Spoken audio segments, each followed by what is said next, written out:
ਕਿਸੇ ਦੀ ਭਗਤੀ ਕਰਨੀ ਚਲੋ ਉਹ ਚੀਜ਼ ਅਲੱਗ ਹੈ, ਠੀਕ ਹੈ ਜੀ। ਪਰ ਕਿਸੇ ਨੂੰ ਅੰਨੇ ਹੋ ਕੇ ਫੋਲੋ ਕਰਨਾ ਇਹ ਉਹ ਲੋਕਾਂ ਲਈ ਆ ਜਿਹੜੇ ਅੰਨੇ ਹੋ ਕੇ ਫੋਲੋ ਕਰਦੇ ਨੇ, ਜਿਨ੍ਹਾਂ ਨੂੰ ਚੰਗਾ ਮਾੜਾ ਸੋਚਣ ਸਮਝਣ ਦੇਖਣ ਦੀ ਆਈ ਥਿੰਕ ਮੇਰੇ ਖਿਆਲ ਰਹੀ ਨਹੀਂ ਹੈਗੀ। ਇਹ ਇੱਕ ਜਿਹੜਾ ਇਹ ਸ਼ਾਂਤਮਈ ਤਰੀਕਾ ਜਿਹੜਾ ਅਸੀਂ ਸੋਚਿਆ ਵੀ ਹਾਂ ਇੱਕ ਲਿਖ ਕੇ ਲਾ ਦਿਓ, ਇਹ ਇੱਕ ਵੇ ਆਫ ਪ੍ਰੋਟੈਸਟ ਹੈ ਜਿਹਦੀ ਆਗਿਆ ਸਾਨੂੰ ਕੌਨਸਟੀਟਿਊਸ਼ਨ ਵੀ ਦਿੰਦਾ ਹੈ। ਮੈਂ ਦੇਖ ਲਿਆ ਵੀ ਹਾਂ ਮੈਨੂੰ ਚਾਹੇ ਕੋਈ 2 ਲੱਖ ਦੀ ਫੀਸ ਦੇਣ ਵਾਸਤੇ ਵੀ ਆ ਜਾਵੇ, ਇਹੋ ਜਿਹੇ ਬੰਦੇ ਦਾ ਮੈਂ ਕੇਸ ਲੜਨਾ ਨਾ ਮਨਜ਼ੂਰ ਕਰਾਂ।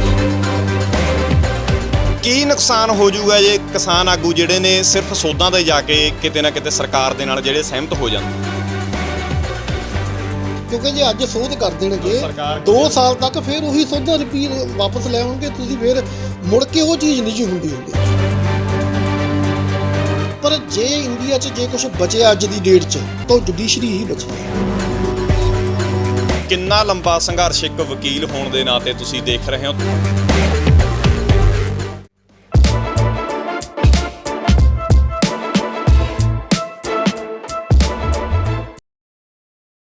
ਮੈਂ ਸੰਸਾਰਦੀਪ, ਤੁਸੀਂ ਪ੍ਰਾਈਡ ਪੰਜਾਬ ਟੀਵੀ ਦੇਖ ਰਹੇ ਹੋ।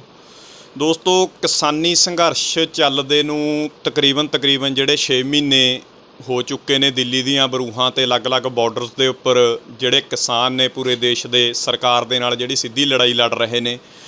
3-4 ਮਹੀਨੇ ਤੋਂ ਹੁਣ ਤਕਰੀਬਨ ਜਿਹੜਾ ਮੀਟਿੰਗਸ ਦਾ ਦੌਰ ਵੀ ਖਤਮ ਹੋ ਚੁੱਕੇ ਆ। ਹਰ ਕੋਈ ਭਾਈਚਾਰਾ ਕਿਸਾਨਾਂ ਦੇ ਨਾਲ, ਚਾਹੇ ਉਹ ਦੁਕਾਨਦਾਰ ਭਾਈਚਾਰਾ ਹੋਵੇ, ਚਾਹੇ ਉਹ ਹੋਰ ਕੋਈ ਵੀ ਭਾਈਚਾਰਾ ਹੋਵੇ, ਕਿਸਾਨਾਂ ਨੂੰ ਆਪਣਾ ਸਮਰਥਨ ਜਿਹੜਾ ਸ਼ੋਅ ਕਰ ਰਿਹਾ, ਕਿਸਾਨਾਂ ਨੂੰ ਆਪਣਾ ਸਮਰਥਨ ਦਿਖਾ ਰਿਹਾ।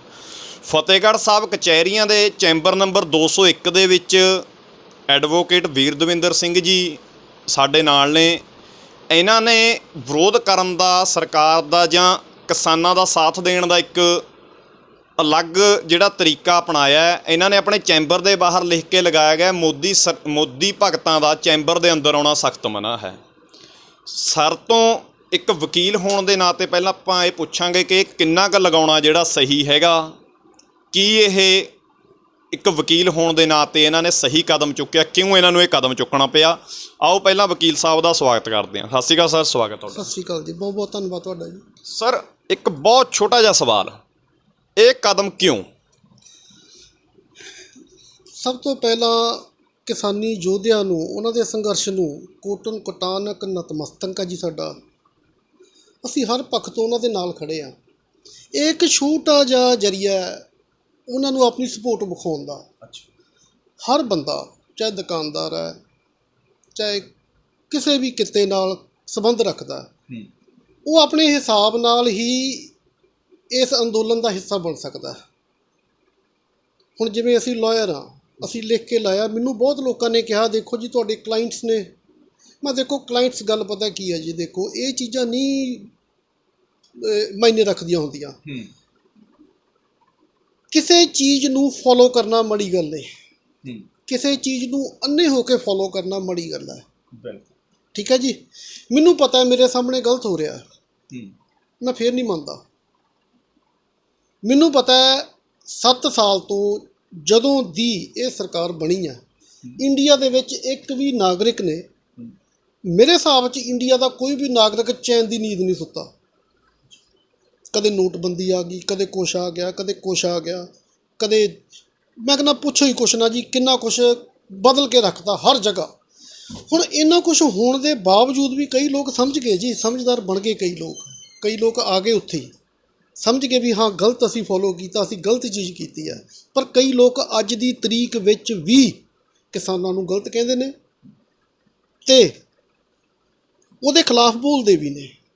ਇਹ ਸਿਰਫ ਉਹ ਲੋਕਾਂ ਲਈ ਹੈ ਜਿਹੜੇ ਲੋਕ ਅੱਜ ਦੀ ਡੇਟ 'ਚ ਸਹੀ ਨਹੀਂ ਦੇਖ ਸਕਦੇ।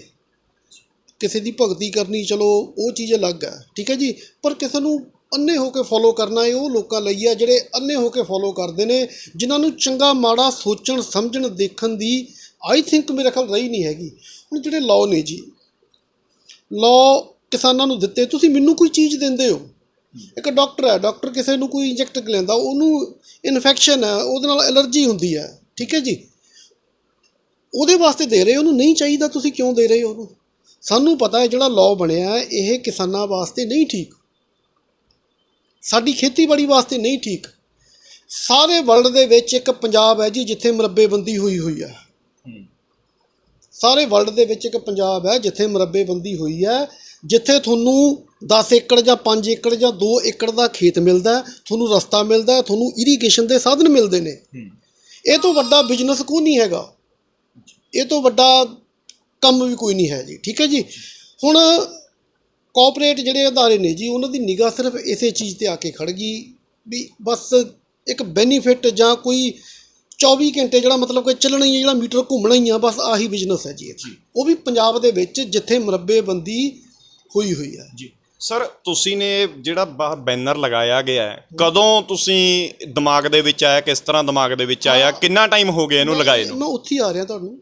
ਹੁਣ ਜਦੋਂ ਇਹ ਸਾਰੀਆਂ ਚੀਜ਼ਾਂ ਹੋ ਗਈਆਂ, ਇਹ ਚੀਜ਼ਾਂ ਸਾਨੂੰ ਵੀ ਦਿਖੀਆਂ, ਅਸੀਂ ਦਿੱਲੀ ਵੀ ਜਾ ਕੇ ਆਏ ਹਾਂ, ਸਭ ਕੁਝ ਦੇਖ ਕੇ ਆਏ ਹਾਂ, ਅਸੀਂ ਸੋਚਦੇ ਹਾਂ ਸਮਝਦੇ ਹਾਂ ਪਿਆ ਫਾਰਮੂਲਾ। ਠੀਕ ਹੈ ਜੀ।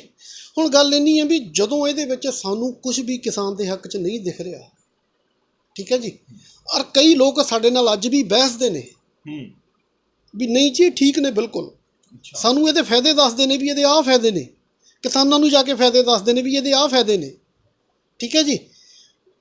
ਇਹ ਇੱਕ ਜਿਹੜਾ ਇਹ ਸ਼ਾਂਤਮਈ ਤਰੀਕਾ ਜਿਹੜਾ ਅਸੀਂ ਸੋਚਿਆ ਵੀ ਹਾਂ ਇੱਕ ਲਿਖ ਕੇ ਲਾ ਦਿਓ, ਇਹ ਇੱਕ ਵੇ ਆਫ ਪ੍ਰੋਟੈਸਟ ਹੈ ਜਿਹਦੀ ਆਗਿਆ ਸਾਨੂੰ ਕੌਨਸਟੀਟਿਊਸ਼ਨ ਵੀ ਦਿੰਦਾ ਹੈ।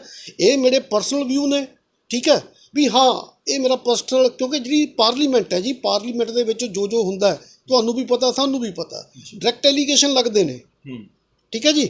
ਇਹ ਜਸਟ ਮੈਂ ਆਪਣੇ ਪ੍ਰੀਮਿਸਿਸ ਦੇ ਵਿੱਚ, ਮੈਂ ਆਪਣੀ ਪ੍ਰਾਪਰਟੀ ਦੇ ਵਿੱਚ ਇੱਕ ਚੀਜ਼ ਲਾਈ ਹੈ ਲਿਖ ਕੇ ਵੀ ਕਿਰਪਾ ਕਰਕੇ ਚਾਹੇ ਮੈਨੂੰ ਤੁਸੀਂ 2 ਲੱਖ ਦੀ ਫੀਸ ਦੇਣ ਵਾਲਾ ਕਲਾਇੰਟ ਹੀ ਕਿਉਂ ਨਹੀਂ ਆ ਰਿਹਾ, ਮੋਦੀ ਭਗਤ ਮੇਰੇ ਦਫ਼ਤਰ 'ਚ ਨਾ ਆਵੇ, ਕਿਉਂਕਿ ਜਿਹੜਾ ਅੱਜ ਦੀ ਡੇਟ 'ਚ ਵੀ ਕਿਸਾਨਾਂ ਦੀਆਂ ਮਜਬੂਰੀਆਂ ਸਮਝਣ ਦੇ ਨਾ ਸਮਝ ਕੇ ਵੀ ਸਾਨੂੰ ਇਹਦੇ ਫਾਇਦੇ ਦੱਸ ਰਿਹਾ ਵੀ ਇਹਦੇ ਆਹ ਫਾਇਦੇ ਨੇ। ਸਰ, ਜਦੋਂ ਤੁਸੀਂ ਇਹ ਫੈਮਿਲੀ ਦੇ ਨਾਲ ਡਿਸਕਸ ਕੀਤਾ ਹੋਣਾ ਕਿ ਮੈਂ ਆਪਣੇ ਆਫਿਸ ਦੇ ਬਾਹਰ, ਜਿੱਥੋਂ ਤੁਸੀਂ ਆਪਣਾ ਸਾਰਾ ਕੈਰੀਅਰ ਸ਼ੁਰੂ ਕੀਤਾ, ਇੱਕ ਕਾਮਯਾਬ ਵਕੀਲ ਹੋ ਅੱਜ, ਕਿ ਮੈਂ ਇਹ ਕੰਮ ਕਰਨ ਲੱਗਿਆ, ਤਾਂ ਫੈਮਿਲੀ ਨੇ ਕੀ ਕਿਹਾ ਕਿ ਤੁਸੀਂ ਆਪਣੇ ਪ੍ਰੋਫੈਸ਼ਨ ਦੇ ਨਾਲ ਤੁਹਾਨੂੰ ਹੋ ਸਕਦਾ ਕੋਈ ਨੁਕਸਾਨ ਹੋ ਜਾਵੇ? ਕਿਉਂਕਿ ਕਲਾਇੰਟਸ ਜਦੋਂ ਤੁਹਾਡੇ ਨਾਲ ਕੋਈ ਡੀਲ ਕਰਨ ਆਉਂਦਾ, ਉਹ ਇਹ ਨਹੀਂ ਦੱਸਦਾ ਕਿ ਮੈਂ ਮੋਦੀ ਦਾ ਭਗਤ ਹੈਗਾ ਜਾਂ ਜੋ ਵੀ ਹੈਗਾ, ਮੈਂ ਕਿਸਾਨਾਂ ਦੇ ਨਾਲ ਆ ਜਾਂ ਕਿਸਾਨਾਂ ਦੇ ਵਿਰੋਧ ਦੇ ਵਿੱਚ ਆ। ਫੈਮਿਲੀ ਨੇ ਕੀ ਕਿਹਾ? ਉਹਨਾਂ ਨੇ ਸਾਥ ਦਿੱਤਾ ਜਾਂ ਉਹਨਾਂ ਨੇ ਤੁਹਾਨੂੰ ਰੋਕਣ ਦੀ ਜਿਹੜੀ ਕੋਸ਼ਿਸ਼ ਕਿਸੇ ਤਰੀਕੇ ਕੀਤੀ ਸੀ? ਦੇਖੋ ਪਤਾ ਕੀ ਹੈ, ਜਿਹੜੇ ਤੁਹਾਡੇ ਬਾਰੇ ਵਰੀਸ ਹੁੰਦੇ ਨੇ, ਤੁਹਾਡੀ ਫੈਮਿਲੀ ਹੈ, ਤੁਹਾਡੀ ਵਾਈਫ ਹੈ, ਤੁਹਾਡੀ ਮਾਤਾ ਹੈ, ਤੁਹਾਡਾ ਬ੍ਰਦਰ ਹੈ ਜਾਂ ਤੁਹਾਡੀ ਬੱਚੇ ਜੋ ਵੀ ਹੈ, ਉਹਨਾਂ ਨੂੰ ਇਹ ਚੀਜ਼ ਲੱਗਦੀ ਹੁੰਦੀ ਹੈ ਵੀ ਪਾਪਾ ਬੱਚੇ ਜਾਂ ਤੁਸੀਂ ਰਹਿਣ ਦਿਓ ਇਹ ਚੀਜ਼ਾਂ ਨੂੰ। ਠੀਕ ਹੈ ਨਾ। ਪਰ ਸਾਡੇ ਕੁਛ ਐਥਿਕਸ ਹੈਗੇ ਨੇ ਜਾਂ ਸਾਡੇ ਕੁਛ ਡਿਊਟੀਜ਼ ਵੀ ਹੈਗੀਆਂ ਨੇ ਜੀ। ਜੇ ਮੇਰੀ ਡਿਊਟੀ ਮੇਰੀ ਫੈਮਿਲੀ ਪ੍ਰਤੀ ਹੈ, ਜੇ ਮੇਰੀ ਡਿਊਟੀ ਮੇਰੇ ਕਲਾਇੰਟਸ ਪ੍ਰਤੀ ਹੈ, ਮੇਰੀ ਡਿਊਟੀ ਮੇਰੇ ਸਮਾਜ ਪ੍ਰਤੀ ਵੀ ਹੈਗੀ ਹੈ ਜੀ। ਇਹ ਮੇਰੀ ਡਿਊਟੀ ਹੈ ਜਿਹੜੀ ਮੇਰੇ ਸਮਾਜ ਪ੍ਰਤੀ ਨੂੰ ਸ਼ੋਅ ਕਰਦੀ ਹੈ ਵੀ ਮੈਂ ਆਪਣੇ ਸਮਾਜ ਨੂੰ ਇਹ ਕੁਛ ਦੇ ਸਕਦਾ। ਉਹ ਇਹ ਹੈ ਵੀ ਜੋ ਮੇਰੀ ਬੈਕਗਰਾਉਂਡ ਹੈ, ਮੈਂ ਇੱਕ ਪੇਂਡੂ ਪਰਿਵਾਰ 'ਚੋਂ ਹਾਂ, ਮੈਂ ਇੱਕ ਕਿਸਾਨ ਪਰਿਵਾਰ 'ਚੋਂ ਹਾਂ। ਠੀਕ ਹੈ ਜੀ। ਬੇਸ਼ੱਕ ਜੇ ਅੱਜ ਅਸੀਂ ਲਾਇਰ ਬਣੀ ਬੈਠੇ ਹਾਂ ਇੱਥੇ, ਠੀਕ ਹੈ ਜੀ, ਸਾਡੀ ਲੋਕਾਂ ਦੀ ਸੇਵਾ ਕਰਨ ਦਾ ਤਰੀਕਾ ਅਲੱਗ ਹੈ। ਅਸੀਂ ਜੁਡੀਸ਼ਰੀ ਉਹਨਾਂ ਨੂੰ ਨਿਆਂ ਦਿਵਾਉਂਦੇ ਹਾਂ ਅੰਦਰ ਜਾਂ ਜਿਸ ਤਰ੍ਹਾਂ ਵੀ ਜੋ ਵੀ ਹੈ। ਠੀਕ ਹੈ ਜੀ। ਪਰ ਆਹ ਇੱਕ ਜਿਹੜਾ ਵੇ ਹੈ, ਇਹ ਇੱਕ ਪਰਫੈਕਟ ਵੇ ਹੈ ਲੋਕਾਂ ਨੂੰ ਇਹ ਜਤਾਉਣ ਦਾ ਵੀ ਅਸੀਂ ਇਹ ਗੌਰਮੈਂਟ ਨਾਲ ਨਾਰਾਜ਼ ਹਾਂ, ਕਿਸਾਨਾਂ ਨਾਲ ਧੱਕਾ ਹੋ ਰਿਹਾ।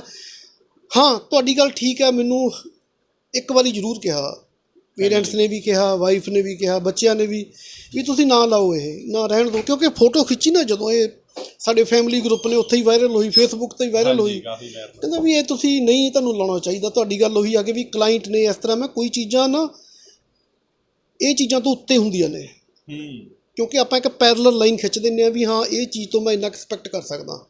ਮੈਂ ਦੇਖ ਲਿਆ ਵੀ ਹਾਂ ਮੈਨੂੰ ਚਾਹੇ ਕੋਈ 2 ਲੱਖ ਦੀ ਫੀਸ ਦੇਣ ਵਾਸਤੇ ਵੀ ਆ ਜਾਵੇ, ਇਹੋ ਜਿਹੇ ਬੰਦੇ ਦਾ ਮੈਂ ਕੇਸ ਲੜਨਾ ਨਾ ਮਨਜ਼ੂਰ ਕਰੂੰਗਾ। ਇਸ ਲਈ ਹਰੇਕ ਨੂੰ ਮੈਂ ਆਪਣੇ ਕੰਡਕਟ ਨਾਲ ਕਹਾਂ, ਮੈਂ ਆਪਣੀ ਭਾਸ਼ਾ ਵਰਤਾਂ, ਇਹ ਬੈਸਟ ਵੇ ਆ, ਲਿਖ ਕੇ ਹੀ ਲਾ ਦਿਓ। ਹਾਂ ਉਹਦੇ ਮੈਨੂੰ ਕੁਛ ਨਾਰਾਜ਼ਗੀ ਦਾ ਵੀ ਸਾਹਮਣਾ ਕਰਨਾ ਪਿਆ। ਕਈ ਸਾਡੇ ਵਕੀਲ ਸਾਹਿਬਾਨ ਨੇ, ਕਈ ਭਾਈਚਾਰੇ 'ਚ, ਕਈ ਸੋਸਾਇਟੀ ਦੇ ਵਿੱਚ ਵੀ। ਦੇਖੋ ਸਾਰੇ ਤਾਂ ਬਰਾਬਰ ਨਹੀਂ ਹੁੰਦੇ ਹੈ ਨਾ। ਭਗਤ ਤਾਂ ਹੋਣਗੇ ਹੀ, ਕਈ ਅੱਜ ਦੀ ਡੇਟ 'ਚ ਵੀ ਹੋਣਗੇ। ਭਗਤ ਕਹਿ ਲਓ ਜਾਂ ਫੋਲੋਅਰ ਕਹਿ ਲਓ, ਗੱਲ ਤਾਂ ਇੱਕ ਹੀ ਹੈ। ਠੀਕ ਹੈ ਨਾ।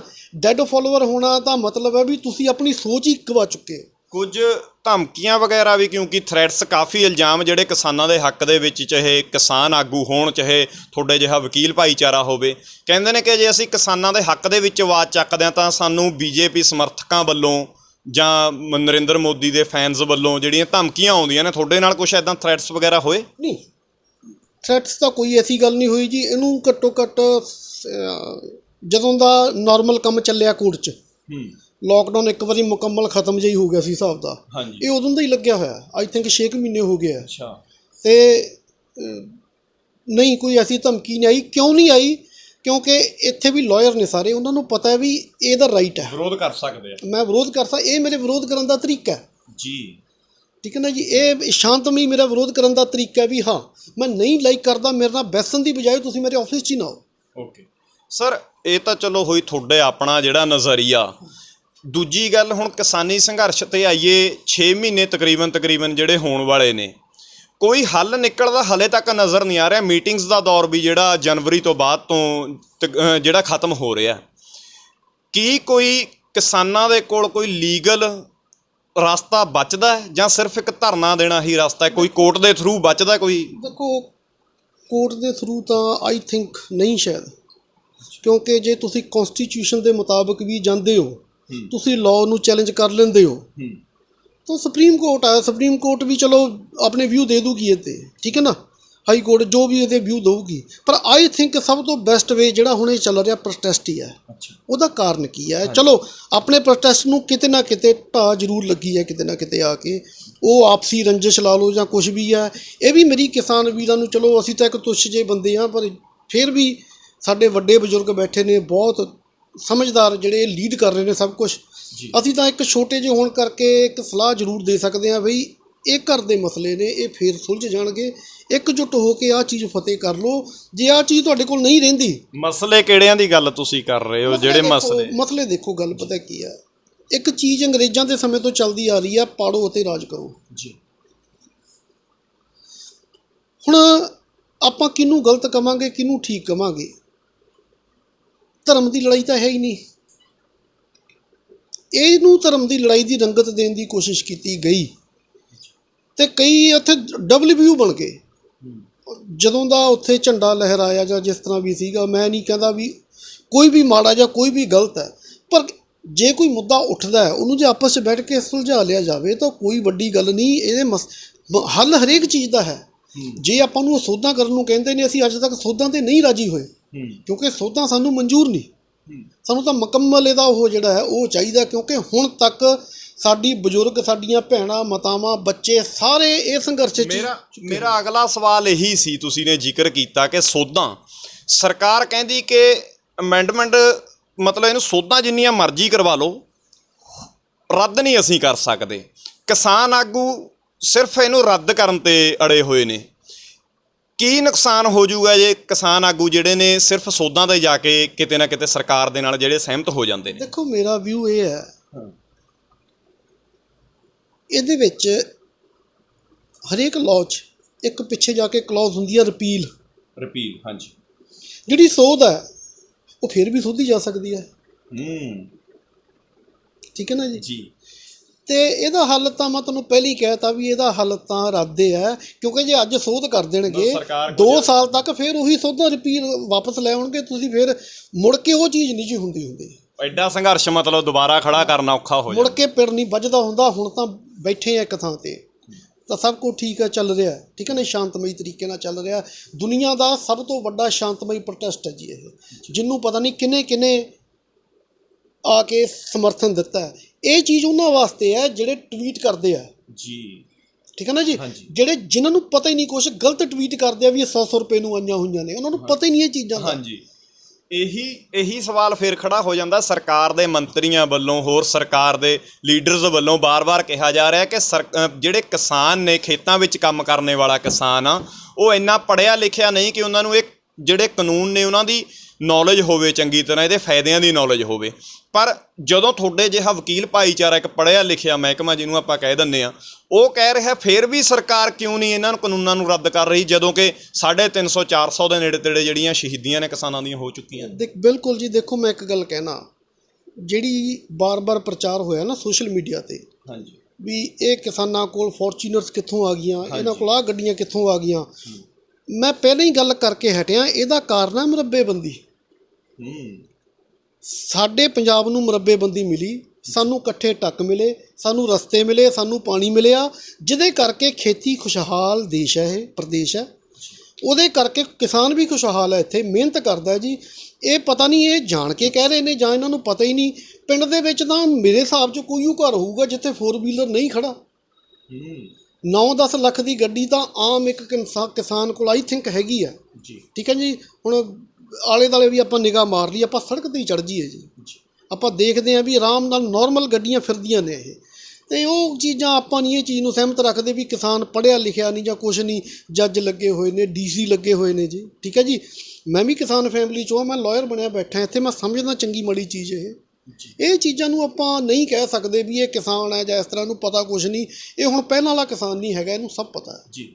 ਸਰ ਇੱਕ ਹੋਰ ਗੱਲ ਨਿਕਲ ਕੇ ਸਾਹਮਣੇ ਆਉਂਦੀ, ਜਦੋਂ ਕੋਈ ਬਾਹਰਲੇ ਦੇਸ਼ ਤੋਂ, ਕੈਨੇਡਾ ਤੋਂ, ਅਮਰੀਕਾ ਤੋਂ ਕੋਈ ਵੱਡੇ ਜਿਹੜੇ ਸੈਲੀਬ੍ਰਿਟੀਜ਼ ਨੇ ਕਿਸਾਨਾਂ ਦੇ ਹੱਕ ਦੇ ਵਿੱਚ ਟਵੀਟ ਕਰ ਦਿੰਦੇ ਨੇ ਤਾਂ ਉਹਨਾਂ ਦੇ ਉੱਪਰ FIRs ਕਰ ਦਿੱਤੀਆਂ ਜਾਂਦੀਆਂ ਨੇ। ਵਿਦੇਸ਼ ਮੰਤਰਾਲੇ ਵੱਲੋਂ, ਭਾਰਤ ਸਰਕਾਰ ਦੇ ਵੱਲੋਂ ਕਹਿ ਦਿੱਤਾ ਜਾਂਦਾ ਕਿ ਕਿਸੇ ਬਾਹਰਲੇ ਤੋਂ ਕੋਈ ਹੱਕ ਨਹੀਂ ਬਣਦਾ ਬਾਹਰਲੇ ਇਨਸਾਨ ਨੂੰ ਕਿ ਸਾਡੇ ਦੇਸ਼ ਦੇ ਅੰਦਰੂਨੀ ਮਸਲੇ ਦੇ ਵਿੱਚ ਜਿਹੜੀ ਦਖਲਅੰਦਾਜ਼ੀ ਕਰੇ।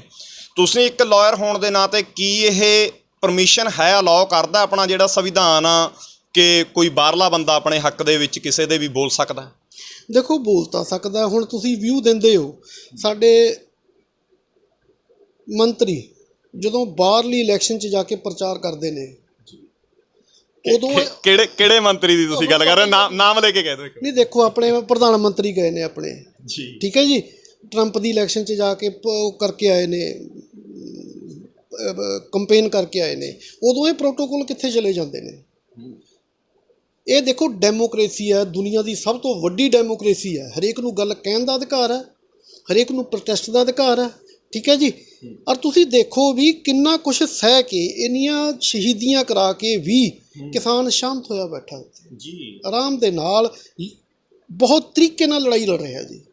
ਅਤੇ ਜੇ ਇਹਦੇ ਬਾਵਜੂਦ ਵੀ ਨਹੀਂ ਕਿਸਾਨਾਂ ਦੀ ਝੋਲੀ ਕੁਛ ਪਾ ਰਹੇ ਤਾਂ ਇਹ ਤਾਂ ਡਿਕਟੇਟਰਸ਼ਿਪ ਹੈ। ਡੈਮੋਕ੍ਰੇਸੀ ਤਾਂ ਮੈਨੂੰ ਲੱਗਦੀ ਨਹੀਂ ਕਿਸੇ ਪਾਸੇ ਤੋਂ। ਸਰ, ਕਿਸਾਨੀ ਸੰਘਰਸ਼ ਤੋਂ ਆਪਾਂ ਥੋੜ੍ਹਾ ਜਿਹਾ ਅੱਗੇ ਆਈਏ। ਜਿਹੜੇ ਆਪਣੇ ਪੰਜਾਬ ਦੀ ਆਮ ਪਬਲਿਕ ਆ, ਉਹਨਾਂ ਦੇ ਮਨ ਦੇ ਵਿੱਚ ਇੱਕ ਧਾਰਨਾ ਬਣ ਗਈ ਆ ਕਿ ਕਚਹਿਰੀ ਦੇ ਵਿੱਚ ਜਿਹੜੀ ਗਰੀਬ ਦੀ ਸੁਣਵਾਈ ਨਹੀਂ ਹੁੰਦੀ।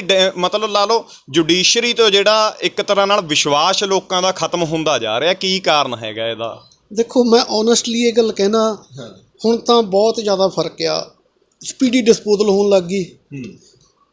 ਕੇਸ ਹੈ ਜਿਹੜਾ ਸਾਲ 'ਚ ਨਿਬੜ ਜਾਂਦਾ, ਕਿਉਂਕਿ ਹਾਈ ਕੋਰਟ ਦਾ ਵੀ ਜੱਜਿਸ, ਜੁਡੀਸ਼ੀਅਲ ਆਫਿਸਰ ਦੇ ਉੱਤੇ ਹੈਗਾ ਵੀ ਤੁਸੀਂ ਇਹ ਇੰਨੀ ਦੇਰ ਦੇ ਵਿੱਚ ਕਰਨਾ ਹੁੰਦਾ। ਅਤੇ ਮਤਲਬ ਕਿ ਇੱਕ ਧਾਰਨਾ ਜ਼ਰੂਰ ਬਣੀ ਹੋਈ ਆ, ਪਰ ਉਹਦੇ ਵਾਸਤੇ ਬਹੁਤ ਚੀਜ਼ਾਂ ਨੇ ਜਿਹੜੀਆਂ ਉਹ ਇਕੱਠੀਆਂ ਮਿਲ ਕੇ ਇੱਕ ਮਤਲਬ ਕਿ ਧਾਰਨਾ ਬਣਦੀ ਆ। ਉਹਨੂੰ ਲਾਇਰ ਕਿਹੋ ਜਿਹਾ ਮਿਲਿਆ, ਉਹਦੇ ਆਪ ਦੇ ਹਾਲਾਤ ਕਿਹੋ ਜਿਹੇ ਨੇ, ਠੀਕ ਹੈ ਜੀ। ਅਤੇ ਅੰਦਰ ਹੁਣ ਮੇਰੀ ਗੱਲ ਸੁਣੋ, ਇੱਕ ਹੁਣ ਲੋਕਡਾਊਨ ਚੱਲ ਪਿਆ, ਸਾਨੂੰ ਇਹ ਚੀਜ਼ਾਂ ਬੜੀਆਂ ਫੇਸ ਕਰਨੀਆਂ ਪੈ ਰਹੀਆਂ ਨੇ। ਲੋਕ ਸਾਨੂੰ ਆ ਕੇ ਪੁੱਛਦੇ ਨੇ ਸਾਡਾ ਕੇਸ ਦਾ ਕੀ ਕਰੂ। ਅਸੀਂ ਉਹਨਾਂ ਨੂੰ ਇਹੀ ਚੀਜ਼ ਕਹਿੰਦੇ ਆ ਵੀ ਅੰਦਰ ਹੁਣ ਲੋਕਡਾਊਨ ਲੱਗਿਆ, ਅਸੀਂ ਤੁਹਾਡਾ ਕੇਸ ਕਿਵੇਂ ਪਰਸਿਊ ਕਰਕੇ ਅੱਗੇ ਇਹਨੂੰ ਫਾਈਨਲ ਕਰ ਦਈਏ। ਇੱਕ ਜਿਹੜੇ ਛੋਟੇ ਜਿਹੇ ਕੇਸ ਨੇ, ਮੰਨ ਲਓ ਇੱਕ ਛੋਟਾ ਮੋਟਾ ਕੇਸ ਆ ਗਿਆ, ਕੋਈ ਕਿਸੇ ਦਾ ਨਾਮ ਬਦਲਾਉਣਾ CBSE 'ਚੋਂ, ਠੀਕ ਹੈ ਜੀ, ਕਿਸੇ ਦਾ ਬਰਥ ਸਰਟੀਫਿਕੇਟ 'ਚ ਜਿਹੜੇ ਸਿਰਫ ਬਾਹਰ ਜਾਣ ਕਰਕੇ ਰੁਕੇ ਹੋਏ ਨੇ, ਮਾਈਨਰ ਮਿਸਟੇਕ ਹੁੰਦੀਆਂ ਨੇ ਜਿਹੜੀਆਂ, ਉਹ 'ਚ 5 ਤੋਂ 6 ਮਹੀਨੇ ਦੇ ਵਿੱਚ ਜੱਜ ਨਿਬੇੜ ਦਿੰਦੇ ਆ। ਹੁਣ ਲੋਕਡਾਊਨ ਕਰਕੇ ਉਹ ਨਹੀਂ ਅੱਗੇ ਚੱਲ ਰਿਹਾ ਪ੍ਰੋਸੈਸ, ਪਰ ਉਹ ਹੁਣ ਉੱਥੋਂ ਹੀ ਧਾਰਨਾ ਚੀਜ਼ਾਂ ਬਣ ਜਾਂਦੀਆਂ ਨੇ। ਕਈ ਵਾਰੀ ਦੇਖੋ ਇਹ ਚੀਜ਼ਾਂ ਬਣ ਜਾਂਦੀਆਂ ਨੇ ਵੀ ਹਾਲਾਤ ਪੈਦਾ ਹੋ ਜਾਂਦੇ ਨੇ ਇਹੋ ਜਿਹੇ, ਉੱਥੋਂ ਹੀ ਧਾਰਨਾ ਬਣ ਜਾਂਦੀ ਹੈ। ਪਰ ਜੇ ਇੰਡੀਆ 'ਚ ਜੇ ਕੁਛ ਬਚਿਆ ਅੱਜ ਦੀ ਡੇਟ 'ਚ ਤਾਂ ਉਹ ਜੁਡੀਸ਼ਰੀ ਹੀ ਬਚੀ ਹੈ। ਮੈਂ ਅੱਜ ਦੀ ਡੇਟ 'ਚ ਇਹ ਗੱਲ ਕਹਿਣਾ ਵੀ ਜੇ ਕੁਛ ਹੈਗਾ ਜਿੱਥੋਂ ਤੁਹਾਨੂੰ ਕਿਸੇ ਝੋਲੀ 'ਚ ਪੈ ਸਕਦਾ, ਉਹ ਜਸਟ ਜੁਡੀਸ਼ਰੀ ਹੈ।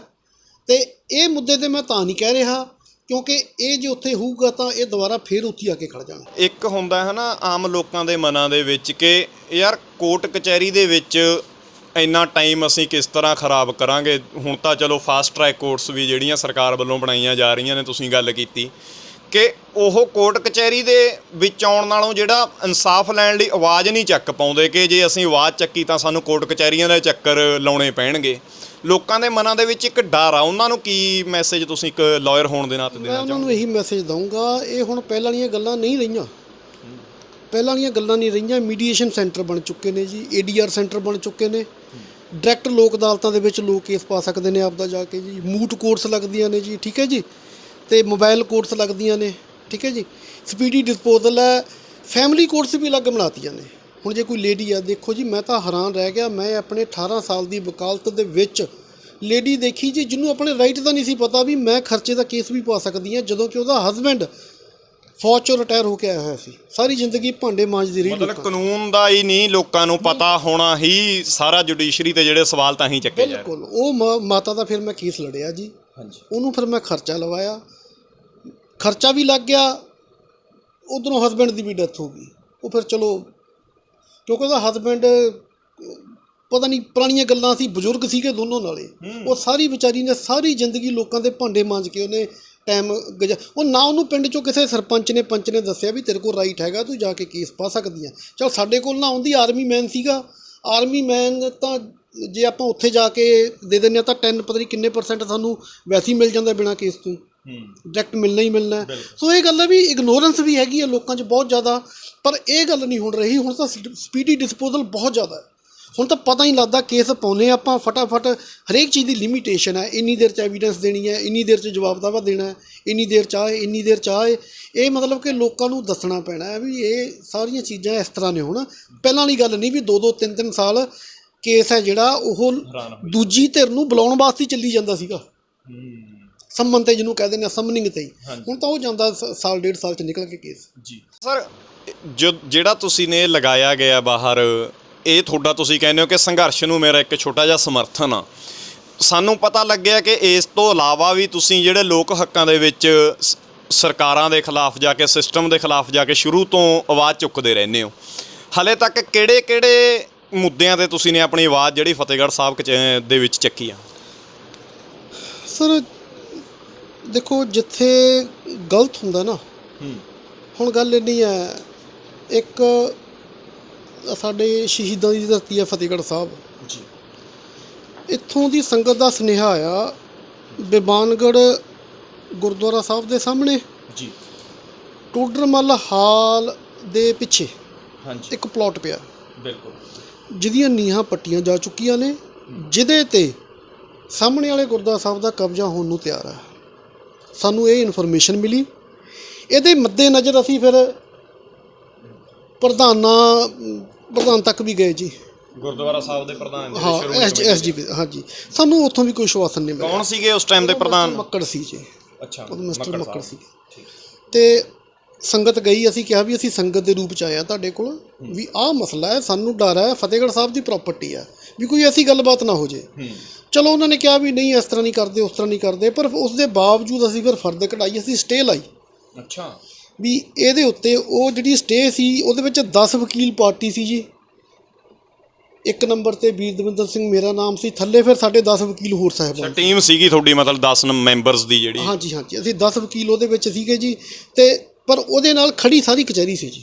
ਅੱਛਾ, ਠੀਕ ਹੈ ਜੀ, ਸਾਰਿਆਂ ਦਾ ਸੀ। ਔਰ ਉਹ ਚੀਜ਼ ਦਾ ਇਹਨਾਂ ਨੇ ਫਤਿਹਗੜ੍ਹ ਸਾਹਿਬ ਦੇ ਹੈੱਡ ਗ੍ਰੰਥੀ ਸਾਹਿਬ ਹੋ ਗਏ ਜਾਂ ਸੰਗਤ ਹੋ ਗਈ, ਬਹੁਤ ਜ਼ਿਆਦਾ ਉਹਨਾਂ ਨੇ ਉਹ ਲਿਆ ਵੀ ਹਾਂ ਚਲੋ ਗੱਲ ਪਤਾ ਕੀ ਹੈ ਜੀ, ਵੀ ਜੇ ਉਹ ਕੰਮ ਹੋ ਜਾਂਦਾ ਉਹ ਰੁਕਣਾ ਨਹੀਂ ਸੀ। ਉਹ 'ਤੇ ਸਟੇ ਹੋ ਗਈ। ਉਹ ਤੋਂ ਬਾਅਦ ਆ ਗਈ ਸ਼ਹੀਦੀ ਜੋੜ ਸਭਾ। ਉਹਦੇ ਵਿੱਚ ਫਿਰ ਜਿਹੜੇ ਉੱਥੇ ਲੰਗਰ ਲੱਗਦੇ ਨੇ ਜੀ, ਲੰਗਰ ਵਾਲਿਆਂ ਨੇ ਕਿਉਂਕਿ ਸਟੇ ਹੈ ਉਹ ਪੂਰੀ ਤਾਂ ਜਾ ਨਹੀਂ ਸੀ ਸਕਦੀ, ਉਹਨਾਂ ਨੇ ਫਿਰ ਉਹ ਸਾਰੀ ਜਗ੍ਹਾ ਪੂਰ ਕੇ ਜੀ ਉਹ ਹੁਣ ਇੱਕ ਕਰਤੀ ਹੋਈ ਆ, ਉੱਥੇ ਸਭ ਕੁਛ ਆ। ਉਹ ਅਸਲ ਕਰਕੇ ਉੱਥੋਂ ਬਚ ਗਈ ਸੀਗੀ। ਹੁਣ ਸੰਗਤ ਦੇ ਹਵਾਲੇ ਆ ਜੋ ਜਗ੍ਹਾ। ਹਾਂਜੀ, ਸੰਗਤ ਦੇ ਹਵਾਲੇ। ਅਸੀਂ ਇੰਨਾ ਕੁ ਅਸੀਂ ਉਹ 'ਚ ਯੋਗਦਾਨ ਪਾਇਆ ਵੀ ਅਸੀਂ ਆਪਣੇ ਗੁਰੂ ਘਰ ਦੇ ਲਈ ਇੰਨੀ ਕੁ ਚੀਜ਼ ਮਤਲਬ ਕਿ ਕਰ ਸਕਦੇ ਹਾਂ ਜੀ। ਅਤੇ ਜਦੋਂ ਤੁਸੀਂ ਆਵਾਜ਼ ਚੱਕਦੇ ਰਹਿੰਦੇ ਹੋ, ਤੁਸੀਂ ਆਪਾਂ ਆਫ ਕੈਮਰਾ ਵੀ ਗੱਲਾਂ ਕੀਤੀਆਂ ਨੇ ਕਿ ਕਿਸ ਤਰ੍ਹਾਂ ਤੁਸੀਂ ਸੰਘਰਸ਼ ਦੇ ਵਿੱਚ ਆਪਣਾ ਯੋਗਦਾਨ ਪਾਉਂਦੇ ਰਹਿੰਦੇ ਹੋ, ਜਦੋਂ ਇੱਦਾਂ ਦੀ ਆਵਾਜ਼ ਸਰਕਾਰਾਂ ਦੇ ਖਿਲਾਫ ਜਾ ਕੇ, ਕਿ ਸਿਸਟਮ ਦੇ ਖਿਲਾਫ ਜਾ ਕੇ ਚੱਕਣੀ, ਤਾਂ ਕਦੇ ਮਨ ਦੇ ਵਿੱਚ ਡਰ ਆਉਂਦਾ ਕਿ ਯਾਰ ਗਲਤ ਅਨਸਰ ਜਿਹੜੇ ਨੇ ਮੇਰਾ ਕੁਝ ਨਾ ਕੁਝ ਨੁਕਸਾਨ ਵੀ ਕਰ ਸਕਦੇ ਨੇ, ਕੁਝ ਮੇਰੇ ਫੈਮਿਲੀ ਤੱਕ ਵੀ ਨੁਕਸਾਨ ਇਹ ਕਰ ਸਕਦੇ? ਦੇਖੋ, ਪੋਸੀਬਿਲਿਟੀ ਰੂਲ ਆਊਟ ਨਹੀਂ ਕੀਤੀ ਜਾ ਸਕਦੀ। ਪੋਸੀਬਿਲਿਟੀ ਤਾਂ ਹਰ ਜਗ੍ਹਾ ਹੋ ਸਕਦੀ ਆ, ਠੀਕ ਹੈ ਨਾ। ਕੁਛ ਵੀ ਆਪਾਂ ਕਿਆਸ ਨਹੀਂ ਕਰ ਸਕਦੇ ਵੀ ਕੀ ਹੋਣਾ ਕੀ ਨਹੀਂ ਹੋਣਾ। ਆਪਣੀ ਡਿਊਟੀ ਹੈ ਬਤੌਰ ਲਾਇਰ ਕਾਨੂੰਨ ਦੇ ਦਾਇਰੇ 'ਚ ਰਹਿ ਕੇ, ਕਿਉਂਕਿ ਦੇਖੋ ਲਾਇਰ ਹੋਣ ਦਾ ਔਰ ਇੱਕ ਨਾਗਰਿਕ ਕਿਸਾਨ ਆਮ ਹੋਣ ਦਾ ਇਹੀ ਫ਼ਰਕ ਹੈ ਵੀ ਜੋ ਅਸੀਂ ਕਰਨਾ ਕਾਨੂੰਨ ਦੇ ਦਾਇਰੇ 'ਚ ਰਹਿ ਕੇ ਕਰਨਾ। ਜਦੋਂ ਆਪਾਂ ਪਲਾਟ 'ਤੇ ਕਬਜ਼ਾ ਰੋਕਣ ਦੀ ਕੋਸ਼ਿਸ਼ ਕੀਤੀ ਹੈ, ਅਸੀਂ ਉੱਥੇ ਡਾਂਗਾਂ ਸੋਟੇ ਲੈ ਕੇ ਨਹੀਂ ਖੜ੍ਹੇ, ਆਪਾਂ ਉੱਥੇ ਸਟੇ ਲਾਈ। ਆਹ ਪਲਾਟ ਜਿਹੜਾ ਬੇਬਾਨਗੜ੍ਹ ਸਾਹਿਬ ਵਾਲਾ ਦੇ ਸਾਹਮਣੇ ਆ ਜਿਹੜਾ, ਠੀਕ ਹੈ ਜੀ, ਉੱਥੇ ਆਪਾਂ ਸਟੇ ਲਾਈ। ਅਦਾਲਤ ਨੇ ਸਾਡਾ ਪੱਖ ਸੁਣਿਆ, ਸਾਨੂੰ ਸਟੇ ਦਿੱਤੀ ਜੀ, ਠੀਕ ਹੈ ਜੀ। ਅਤੇ ਉਹ ਅਸੀਂ ਰੋਕੀ ਉੱਥੇ ਸਾਰੀ ਵਕੀਲ ਸਾਹਿਬਾਨਾਂ ਨੇ ਰੋਕੀ। ਜਿੱਥੇ ਵੀ ਗੱਲ ਆਉਂਦੀ ਹੈ ਇਹ 'ਚ ਨਹੀਂ, ਸਾਡੇ ਫਤਿਹਗੜ੍ਹ ਸਾਹਿਬ ਦੇ ਵਕੀਲ ਸਾਹਿਬਾਨ ਹੁਣ ਇੱਥੇ ਹੈ ਜੀ, ਕਿਹੜੀ ਵਾਲੀ ਜਿੱਥੇ ਆਪਣਾ ਸਮਾਰਕ ਹੈ ਜਿਹੜਾ ਇੱਕ ਸਰਹੰਦ ਫਤਿਹ ਦਾ ਸਮਾਰਕ ਹੈ ਜਿਹੜਾ ਇੱਕ ਕਹਿ ਲਈਏ ਆਪਾਂ, ਠੀਕ ਹੈ ਜੀ, ਉਹਨੂੰ ਪੱਟਣ ਦੇ ਆਰਡਰ ਆ ਗਏ ਸੀਗੇ। ਅੱਛਾ। ਸਾਡੇ ਬਹੁਤ ਸਤਿਕਾਰਯੋਗ ਸੀਨੀਅਰ ਲਾਇਰ ਨੇ ਮਿਸਟਰ ਅਮਰਜੀਤ ਸਿੰਘ ਚੀਮਾ, ਹਾਂਜੀ, ਉਹਨਾਂ ਨੇ ਹਾਈ ਕੋਰਟ ਰਿਟ ਪਾ ਕੇ ਰੋਕੀ ਹੈ ਜੀ। ਅੱਛਾ, ਚੀਮਾ ਸਾਹਿਬ ਨੇ ਮਤਲਬ ਯੋਗਦਾਨ ਇਹਦੇ ਵਿੱਚ ਜੋ ਉਹਨਾਂ ਨੇ ਉਹ ਚੀਜ਼ ਰੋਕੀ। ਮੈਂ ਤੁਹਾਨੂੰ ਕਹਿ ਰਿਹਾ ਵੀ ਇਹ ਜਿਹੜੀ ਬਾਰ ਹੈ ਨਾ ਜੀ ਫਤਿਹਗੜ੍ਹ ਸਾਹਿਬ ਦੀ, ਇਹ ਹਮੇਸ਼ਾ ਇਹ ਕੰਮਾਂ ਵਿੱਚ ਅੱਗੇ ਰਹੀ ਹੈ ਵੀ ਮਤਲਬ ਕਿ ਦੇਖੋ ਕਿਸੇ ਨਾਲ ਗਲਤ ਨਾ ਹੋਵੇ, ਕਿਸੇ ਨਾਲ ਗਲਤ ਨਾ ਹੋਵੇ ਅਤੇ ਉਹਦੇ ਲਈ ਆਪਾਂ ਹਮੇਸ਼ਾ ਉੱਥੇ ਖੜ੍ਹੇ ਹਾਂ। ਇਹ ਸਾਨੂੰ ਲੱਗਿਆ ਗਲਤ ਹੋ ਰਿਹਾ, ਸੰਗਤ ਨੇ ਸਾਡੇ ਤੱਕ ਗੱਲ ਪਹੁੰਚਾਈ ਅਤੇ ਉਹ ਆਪਾਂ ਕੰਮ ਆ ਜਿਹੜਾ ਜਿੱਥੋਂ ਤੱਕ ਆਪਾਂ ਕਰ ਸਕਦੇ ਸੀ ਕੀਤਾ ਤਾਂ ਉਹ ਫਤਿਹ ਹੋਇਆ ਕੰਮ। ਅਤੇ ਉਹ ਗੱਲ ਹੈ ਵੀ ਕਾਨੂੰਨ ਦੇ ਦਾਇਰੇ 'ਚ ਰਹਿ ਕੇ ਜਦੋਂ ਤੁਸੀਂ ਚੱਲਦੇ ਹੋ ਨਾ ਤਾਂ ਕਿਸੇ ਦਾ ਕੋਈ ਡਰ ਨਹੀਂ, ਤਾਂ ਤੁਹਾਨੂੰ ਕਿਸੇ ਦਾ ਕੋਈ ਡਰ ਨਹੀਂ ਹੁੰਦਾ। ਸਰ ਇੱਕ ਆਖਰੀ ਸਵਾਲ ਹੁਣ ਆਪਾਂ ਐਂਡ ਕਰਾਂਗੇ ਇਸ ਇੰਟਰਵਿਊ ਦਾ। ਕਿਸਾਨ ਸੰਘਰਸ਼ 'ਤੇ ਆਪਾਂ ਦੁਬਾਰਾ ਤੁਹਾਨੂੰ ਇੱਕ ਸਵਾਲ ਕਰੀਏ ਕਿ ਕਿੰਨਾ ਲੰਬਾ ਸੰਘਰਸ਼ ਇੱਕ ਵਕੀਲ ਹੋਣ ਦੇ ਨਾਤੇ ਤੁਸੀਂ ਦੇਖ ਰਹੇ ਹੋ, ਅਤੇ ਕਿਸਾਨਾਂ ਨੂੰ ਸਾਰੇ ਵਕੀਲ ਭਾਈਚਾਰੇ ਵੱਲੋਂ ਵੀਰ ਦਵਿੰਦਰ ਜੀ ਦਾ ਇੱਕ ਛੋਟਾ ਜਿਹਾ ਸੁਨੇਹਾ। ਮੇਰਾ ਦੇਖੋ ਜੀ, ਮੇਰੇ ਬਜ਼ੁਰਗਾਂ ਨੂੰ, ਮੇਰੇ ਭਰਾਵਾਂ ਨੂੰ, ਭੈਣਾਂ ਨੂੰ, ਜਿਹੜੇ ਵੀ ਇਹ ਸੰਘਰਸ਼ 'ਚ ਕਿਸੇ ਵੀ ਕਿਸਮ ਦੇ ਨਾਲ ਝੁਕੇ ਹੋਏ ਨੇ, ਪਏ ਹੋਏ ਨੇ, ਉਹਨਾਂ ਨੂੰ ਸਿਰਫ ਇੱਕੋ ਬੇਨਤੀ ਹੈ ਵੀ ਲੱਗੇ ਰਹੋ, ਡਟੇ ਰਹੋ। ਅਸੀਂ ਬਤੌਰ ਵਕੀਲ ਹਰ ਪੱਖ ਤੋਂ ਉਹਨਾਂ ਦੇ ਨਾਲ ਆ। ਹਰ ਪੱਖ ਤੋਂ ਸਾਨੂੰ ਕਾਨੂੰਨੀ ਲੜਾਈ ਲੜਨੀ ਪੈਂਦੀ ਹੈ ਜਾਂ ਸਾਨੂੰ ਉਹਨਾਂ ਲਈ ਕਿਤੇ ਵੀ ਖੜਨਾ ਪੈਂਦਾ, ਆਉਣਾ ਪੈਂਦਾ, ਸਾਨੂੰ ਐਜੀਟੇਸ਼ਨ ਕਰਨੀ ਪੈਂਦੀ ਹੈ, ਅਸੀਂ ਉੱਥੇ ਵੀ ਨਾਲ ਆ। ਅਸੀਂ ਜਾ ਕੇ ਵੀ ਆਏ ਹਾਂ, ਸਾਡੀ ਬਾਰ ਕੌਂਸਲ ਵੀ ਜਾ ਕੇ ਆਈ ਹੈ ਜੀ, ਸਾਡੇ ਬਾਰ ਕੌਂਸਲ ਦੇ ਪ੍ਰਧਾਨ ਵੀ ਜਾ ਕੇ ਆਏ ਨੇ। ਪੰਜਾਬ ਦਾ ਸਾਰੇ ਵਕੀਲ ਸਾਹਿਬਾਨਾਂ ਦਾ ਪ੍ਰੋਪਰ ਤੌਰ 'ਤੇ ਉਹਨਾਂ ਨੂੰ ਸੁਨੇਹਾ ਲੱਗ ਚੁੱਕਾ ਵੀ ਅਸੀਂ ਤੁਹਾਡੇ ਨਾਲ ਆ। ਪੰਜਾਬ ਦੇ ਹਰ ਬਾਰ ਦਾ ਪ੍ਰਧਾਨ ਆਪਣੀ ਵਕੀਲ ਸਾਹਿਬਾਨਾਂ ਨੂੰ ਲੈ ਕੇ ਆਪਣੇ ਕਿਸਾਨ ਵੀਰਾਂ ਨੂੰ ਜਾ ਕੇ ਉੱਥੇ ਪੂਰਾ ਆਸ਼ਵਾਸਨ ਦੇ ਕੇ ਆ ਚੁੱਕੇ ਨੇ ਵੀ ਅਸੀਂ ਤੁਹਾਡੇ ਨਾਲ ਆ ਜੀ। ਇੱਕ ਜਿਹੜੀਆਂ ਕਮੇਟੀਜ਼ ਵੀ ਉਹਨਾਂ ਨੇ ਤਿਆਰ ਕਰਤੀਆਂ ਨੇ ਜਿਹੜੇ ਫ੍ਰੀ ਕਿਸਾਨਾਂ 'ਤੇ ਜਿਹੜੇ ਪਰਚੇ ਹੋਏ ਨੇ ਉਹਨਾਂ ਦੇ ਜਿਹੜੇ ਕੇਸ ਨੇ ਜਿਹੜੇ ਉਹ ਡਿਫੈਂਡ ਕਰ ਰਹੇ ਨੇ ਜੀ। ਅਤੇ ਮਤਲਬ ਕਿ ਜੋ ਇੱਕ ਸੇਵਾ ਹੈ ਬਤੌਰ ਐਡਵੋਕੇਟ, ਸਾਡੀ ਇਹੀ ਸੇਵਾ ਹੈ ਉਹਨਾਂ ਨੂੰ ਬਸ ਵੀ ਅਸੀਂ ਹਰ ਕਿਸਮ ਦੀ ਕਾਨੂੰਨੀ ਸਹਾਇਤਾ ਦਾ ਉਹਨਾਂ ਨੂੰ ਆਸ਼ਵਾਸਨ ਦਿੰਦੇ ਹਾਂ, ਔਰ ਹਰ ਕਿਸਮ ਦੀ ਹੋਰ ਵੀ ਕਿਸੇ ਜ਼ਰੂਰਤ ਦਾ ਅਸੀਂ ਉਹਨਾਂ ਨੂੰ ਆਸ਼ਵਾਸਨ ਦਿੰਦੇ ਹਾਂ। ਸੋ ਦਰਸ਼ਕੋ, ਇਹ ਸਨ ਐਡਵੋਕੇਟ ਵੀਰ ਦਵਿੰਦਰ ਸਿੰਘ ਬਾਜਵਾ, ਜਿਨ੍ਹਾਂ ਨੇ ਆਪਣੇ ਆਫਿਸ ਦੇ ਬਾਹਰ ਚੈਂਬਰ ਨੰਬਰ 201 ਦੇ ਬਾਹਰ ਫਤਿਹਗੜ੍ਹ ਸਾਹਿਬ ਕਚਹਿਰੀਆਂ ਦੇ ਵਿੱਚ ਲਿਖ ਕੇ ਲਗਾਇਆ ਗਿਆ, ਜਿਸ ਬਾਰੇ ਸਵਾਲ ਵੀ ਕਾਫੀ ਖੜ੍ਹੇ ਹੋਏ। ਐਡਵੋਕੇਟ ਸਾਹਿਬ ਨੇ ਸਿੱਧੇ ਸ਼ਬਦਾਂ ਦੇ ਵਿੱਚ ਕਿਹਾ ਕਿ ਮੇਰਾ ਇੱਕ ਕਿਸਾਨਾਂ ਦੇ ਨਾਲ ਸਮਰਥਨ, ਕਿਸਾਨਾਂ ਦੇ ਹੱਕ ਦੇ ਵਿੱਚ ਆਵਾਜ਼ ਚੱਕਣ ਦਾ ਮੇਰਾ ਇੱਕ ਨਜ਼ਰੀਆ ਹੈਗਾ। ਆਪਣੇ ਦੇਸ਼ ਦਾ ਸੰਵਿਧਾਨ ਮੈਨੂੰ ਇਹ ਵਿਰੋਧ ਕਰਨ ਦੀ ਜਿਹੜੀ ਆਗਿਆ ਦਿੰਦਾ ਹੈ। ਅਤੇ ਕਿਤੇ ਨਾ ਕਿਤੇ ਐਡਵੋਕੇਟ ਸਾਹਿਬ ਨੇ ਸਿੱਧਾ ਚੈਲੰਜ ਕੀਤਾ ਕਿ ਮੋਦੀ ਸਰਕਾਰ ਦੇ ਖਿਲਾਫ ਜਾ ਕੇ ਕਿਸਾਨਾਂ ਦੇ ਹੱਕ ਦੇ ਵਿੱਚ ਜਿੱਥੇ ਵੀ ਕਿਸਾਨਾਂ ਨੂੰ ਜ਼ਰੂਰਤ ਪਊਗੀ, ਸਾਰਾ ਵਕੀਲ ਭਾਈਚਾਰਾ ਇੱਕ ਆਵਾਜ਼ ਦੇ ਉੱਪਰ ਕਿਸਾਨਾਂ ਦੇ ਹੱਕ ਦੇ ਵਿੱਚ ਖੜਦਾ ਨਜ਼ਰ ਆਊਗਾ।